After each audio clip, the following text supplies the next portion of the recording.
شهر رمضان الذي أنزل فيه القرآن هدى للناس وبينات من الهدى والفرقان بسم اللہ الرحمن الرحیم۔ کچھ دنوں سے نماز اور مسجد کے حوالے سے گفتگو چل رہی ہے۔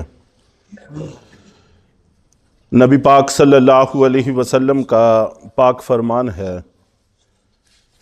کہ سب سے پہلے اٹھائے جانے والی چیز خشوع ہوگا۔ نماز میں اللہ کا دھیان اور ظاہری جسم میں ایک خاص قسم کا سکون، یہ چیزیں اٹھ جائیں گی۔ چنانچہ ہم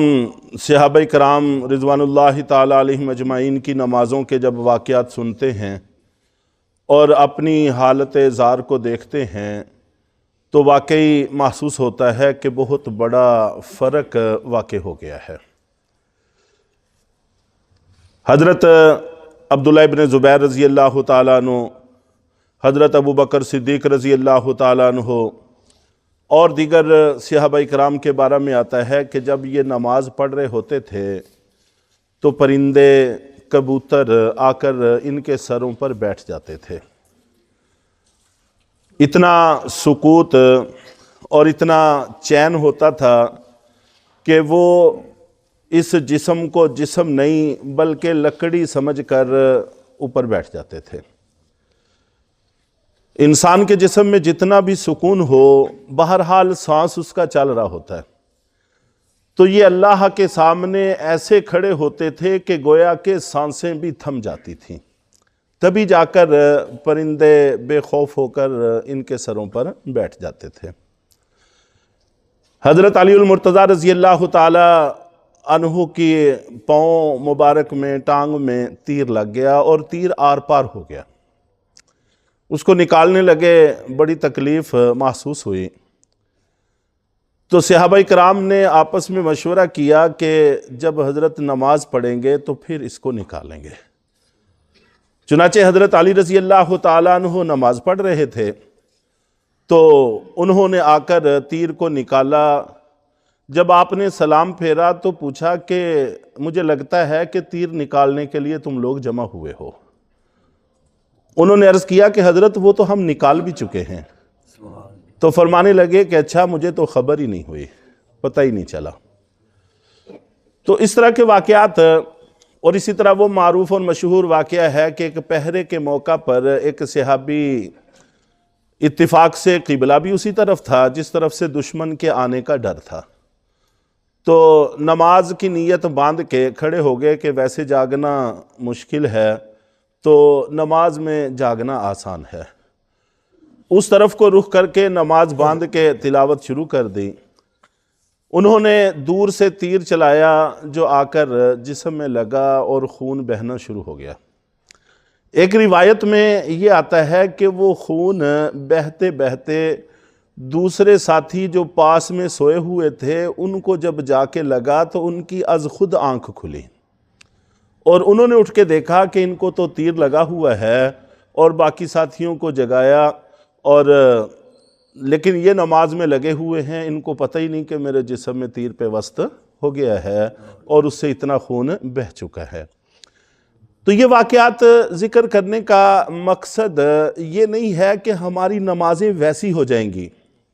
یہ تو ممکن نہیں ہے۔ ان کو جو قرب اللہ کے رسول صلی اللہ علیہ وسلم کا حاصل تھا ہمیں وہ حاصل نہیں ہے، لیکن ایک نمونہ بہرحال ہمارے سامنے ہے۔ تو ایک منزل، ایک نمونہ جب سامنے ہو تو اس کی طرف تھوڑی تھوڑی پیش قدمی کرتے رہنا چاہیے۔ اور ویسے بھی اللہ تعالیٰ کا وعدہ ہے، اللہ کے نبی صلی اللہ علیہ وسلم کی برکت سے جو ہمیں رعایتیں حاصل ہوئی ہیں، جمعے پہ بھی میں نے اس پر تفصیل سے بات کی تھی، ان میں سے ایک یہ بھی ہے کہ جس دور سے ہم گزر رہے ہیں، ہم صحابہ اکرام کے مقابلے میں اگر 10ویں حصے پر بھی عمل کریں گے تو ہمیں اجر ان کے حساب سے مل جائے گا۔ تو جیسے ان پر 100% عمل سے اللہ راضی ہو جاتے تھے، ہمیں 10% سے بھی اللہ اپنی رضا کا پروانہ عطا کر دیں گے۔ لیکن یہ ہے کہ ہمارے سامنے ایک نمونہ ہونا چاہیے جس کی طرف پیش قدمی ہونی چاہیے، اور رفتہ رفتہ اس طرف کو ہمیں بڑھنا چاہیے۔ اور آپ نبی پاک صلی اللہ علیہ وسلم کا فرمان ہے کہ بسا اوقات بھری مسجد میں ایک شخص بھی خشوع سے نماز پڑھنے والا نہیں ہوگا، اور ہم انہی حالات سے گزر رہے ہیں۔ چنانچہ آپ نبی پاک صلی اللہ علیہ وسلم نے فرمایا کہ جب کوئی بندہ نماز پڑھ رہا ہوتا ہے تو اللہ تعالیٰ برابر اس بندے کی طرف متوجہ رہتے ہیں، اللہ تعالیٰ برابر اس بندے کی طرف متوجہ رہتے ہیں، یہاں تک کہ جب بندہ اپنے چہرے کو پھیرتا ہے تو پھر اللہ بھی اپنی توجہ اس سے ہٹا لیتے ہیں۔ تو ظاہری اعتبار سے بھی ہمیں چاہیے کہ دوران نماز اپنے چہرے کو دائیں بائیں نہ پھیریں، بلکہ بڑے سکوت سے، بڑے اطمینان سے کھڑے ہونے کی کوشش کریں۔ اور اللہ دلوں کے بھید کو جانتے ہیں، اپنے دل کو بھی بار بار اللہ کی طرف متوجہ کرتے رہنے کی کوشش کرنی چاہیے۔ رفتہ رفتہ اللہ تعالیٰ اس میں کافی قوت عطا فرما دیتے ہیں۔ تو یوں دل بھی اللہ کی طرف متوجہ رہے، ظاہری اعضاء میں بھی ایک سکوت، ایک چین اور ایک قرار محسوس ہو، تو ایسے میں اللہ مسلسل اپنے بندے کی طرف متوجہ رہتے ہیں۔ اور جب بندہ توجہ ہٹاتا ہے یا چہرہ ہٹاتا ہے تو پھر اللہ بھی توجہ اس سے ہٹا لیتے ہیں۔ اور دوسری جگہ پر آپ نبی پاک صلی اللہ علیہ وسلم نے فرمایا کہ اے عزیز، نماز میں دائیں بائیں التفات سے گریز کرو، یعنی کن انکھیوں سے، گوشہ چشم سے دائیں بائیں دیکھنا، آنکھوں کو گھمانا۔ اگر آدمی سینے کو ہٹاتا ہے قبلے سے تو نماز ٹوٹ جاتی ہے، اور اگر چہرے کو دائیں بائیں پھیرتا ہے اس سے اگرچہ نماز تو نہیں ٹوٹتی لیکن یہ مکروہ تحریمی ہے، حرام کے قریب قریب ہے۔ اور اگر آنکھوں کو دائیں بائیں گھماتا ہے تو یہ بھی مکروہ ہے، کراہت ہے، تحریمی نہیں لیکن مکروہ تنزیہی ہے، اس کے اندر بھی کراہت پائی جاتی ہے۔ تو اللہ کے نبی صلی اللہ علیہ وسلم فرماتے ہیں کہ اپنی آنکھوں کو دائیں بائیں گھمانے سے گریز کرو، اس لیے کہ دوران نماز آنکھوں کو دائیں بائیں گھمانا، گوشہ چشم سے دائیں بائیں دیکھنا ہلاکت ہے۔ اب وہ کون سی ہلاکت ہے؟ اللہ کے نبی صلی اللہ علیہ وسلم نے اس کی وضاحت تو یہاں نہیں فرمائی، لیکن آپ کا یہ کہہ دینا کہ یہ ہلاکت ہے ہم امتیوں کے لیے کافی ہونا چاہیے۔ اور کیفیت احسان اسی چیز کا نام ہے کہ تم اللہ کی عبادت اس طرح سے کرو کہ گویا کہ تم اللہ کو دیکھ رہے ہو۔ اگر تمہیں یہ کیفیت نصیب نہ ہو سکے تو کم سے کم اتنا تو ہو ہی جانا چاہیے کہ اللہ تمہیں دیکھ رہے ہیں، اس میں تو کوئی تردد اور شک کی بات نہیں ہے۔ تو اس طرح کے خیالات جب ہم اپنے ذہنوں میں بٹھانے کی کوشش کریں گے، بار بار مشق کریں گے، تو اس سے نماز میں جان پیدا ہونا شروع ہو جائے گی، اور یہ مقصود اور مطلوب ہے۔ باقاعدہ اللہ اور اللہ کے رسول نے یہ بات ہمیں سکھلانے کی کوشش فرمائی ہے، ہمیں اس کا خیال کرنا چاہیے۔ اور اسی طرح مسجد کے آداب میں سے یہ بھی ہے کہ کوئی نجاست کی چیز لے کر مسجد میں داخل نہیں ہونا چاہیے،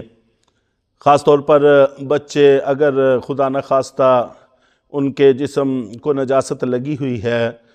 پیشاب وغیرہ بسا اوقات بچے کر دیتے ہیں۔ آج کل خیر پیمپروں کا رواج ہے تو اگرچہ کم امکان ہے لیکن پھر بھی امکان تو موجود رہتا ہے، اور یا پھر آنے کے بعد خدشہ ہے کہ کہیں وہ مسجد کو خراب نہ کر دیں، تو ایسے میں احتیاط کرنی چاہیے۔ اور اسی طرح بدبو کی چیز کو لے کر مسجد میں داخل ہونا، اس سے بھی آپ نبی پاک صلی اللہ علیہ وسلم نے منع فرمایا کہ ایک تو یہ گناہ ہے، دوسرا فرشتوں کو اس سے ایذا پہنچتی ہے، تیسرا احادیث میں ہے کہ فرشتے ان کے لیے بد دعا کرتے ہیں، اور جس چیز سے ہم انسانوں کو ایذا پہنچتی ہے فرشتوں کو بھی ان چیزوں سے ایذا پہنچتی ہے۔ تو جیسے آپ نبی پاک صلی اللہ علیہ وسلم نے احادیث میں ذکر فرمایا کچا لہسن اور اسی طرح کچا پیاز، آج کل ہم عام طور پر سلاد وغیرہ استعمال کرتے ہیں تو سلاد میں یہ چیزیں اور بلڈ پریشر کے معاملات ہیں اس میں بھی لہسن استعمال کر لیتے ہیں کچا، تو استعمال سے منع نہیں فرمایا،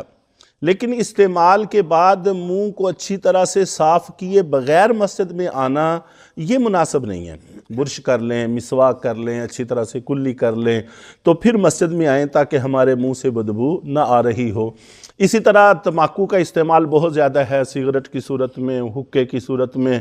تو اگر اس طرح کا استعمال ہے تو مسجد میں آنے سے پہلے اچھی طرح سے منہ کو صاف کر لینا چاہیے تاکہ ہمارے منہ سے بدبو نہ آئے، کہ یہ گناہ بھی ہے، فرشتوں کے لیے ایذا بھی ہے اور ان کی بد دعاؤں کا سبب بھی ہے۔ اور اس کے علاوہ اگر انسان ہے، کمزور ہے، ہم کمزوریاں ہمارے ساتھ ہیں، اگر ہم مسواک نہ کریں کچھ وقت تک تو بغیر کسی وجہ کے بھی منہ سے سمیل آنا شروع ہو جاتی ہے، بدبو آنا شروع ہو جاتی ہے، تو اس لیے مسجد میں آنے سے پہلے تھوڑا اہتمام کر لینا چاہیے کہ مسواک کر لے، برش کر لے، اور کچھ نہیں تو اچھی طرح سے 2-4 دفعہ کلی ہی کر لے تاکہ منہ سے بدبو نہ آئے۔